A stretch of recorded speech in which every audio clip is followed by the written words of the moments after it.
The sky in our dreams is never blue anymore. It is the color of a wet sidewalk or a very old nickel.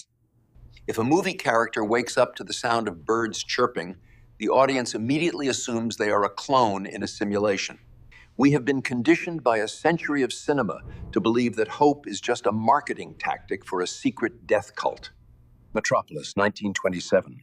We began this journey with a silent German nightmare where the rich live in penthouses and the poor live in gears. Fritz Lang proved that if you want to sell a story, you need a robot woman and a city that eats its inhabitants.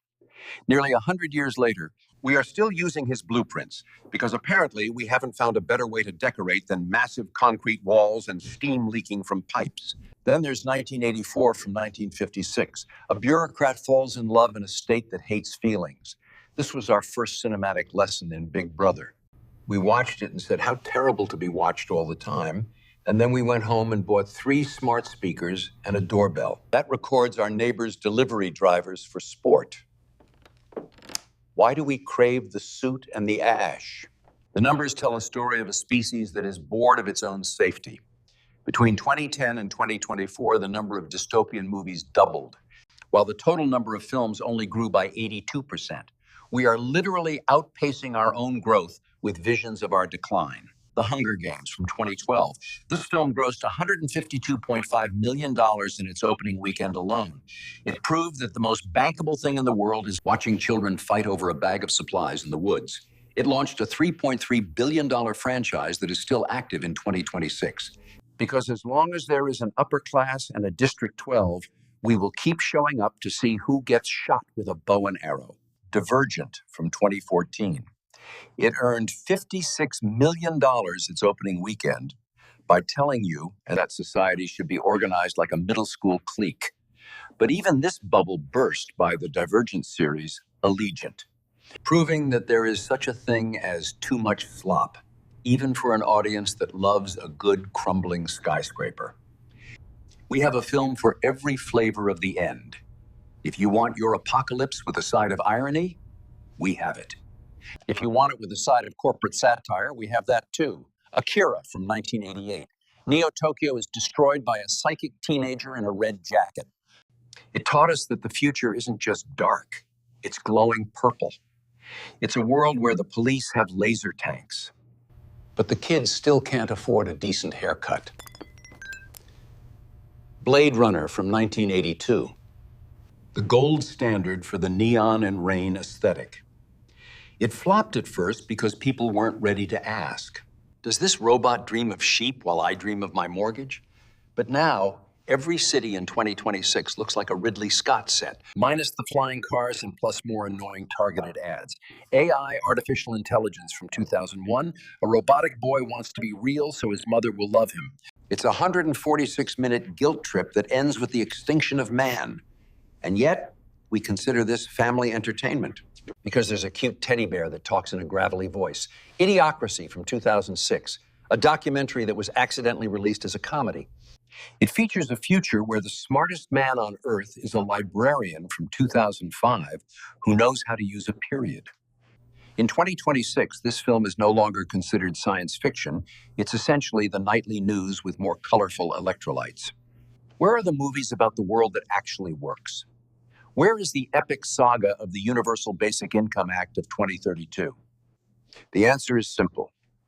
Happiness is fundamentally uncinematic. Tomorrowland from 2015.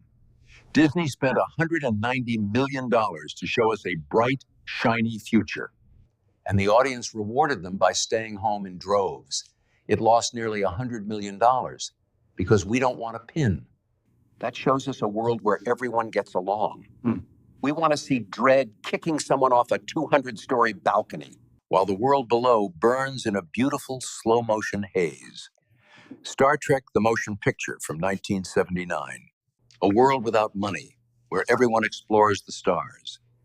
But even Gene Roddenberry knew that peace doesn't sell tickets. So he added a giant sentient cloud that eats planets. Because even in a utopia, you need a giant space hole to keep the audience from checking their watches. Then there's Pleasantville from 1998. A literal utopia in black and white where nothing ever changes. And the entire point of the movie is that it's a living hell. We find perfection so repulsive that we consider introducing color and teenage hormones to be a heroic act. Why do we prefer Children of Men from 2006 to a movie about a nice park? Why do we watch Soylent Green from 1973 and think, I could eat that? Yeah. The Schadenfreude effect. Statistics show that 21% of dystopian moviegoers are young women. Drawn to the strong heroine in a leather jacket trope. They watch Alita Battle Angel from 2019 and feel better about The fact that their own apartment doesn't have a trash chute that leads directly to a cyborg's laboratory. Dystopia is the ultimate, at least my life isn't that bad, therapy. In our current world, we can't figure out how to reset the Wi-Fi. But in the Book of Eli from 2010, we can survive on a single canteen and a very sharp machete while quoting the Bible to bandits. We love the idea that if the grid goes down, we'll suddenly become survivalist ninjas instead of people who die of a mild gluten allergy in 3 days. Drama requires a villain. In a utopia, the villain is the guy who didn't put his compost bin back in the right spot. Nobody is paying for an IMAX 3D experience of 2081 where everyone is equal and therefore nobody is interesting. We need Battle Royale from 2000 because it's a lot more fun to watch 42 students kill each other with fans and frying pans than it is to watch them take a standardized math test. We have Mad Max from 1979 for the car enthusiasts. We have Ian Flux from 2005 for the people who like strange hair. We have Atlas Shrugged, Part 1 from 2011 for the people who actually think the CEO of a railroad is a superhero. We have RoboCop from 1987 for the people who want the police to be literally made of metal and corporate interest. We watch The Purge from 2013 and think, I have a few coworkers, then we feel guilty and watch The Giver from 2014 to remind ourselves that emotions are important, even if they are depressing.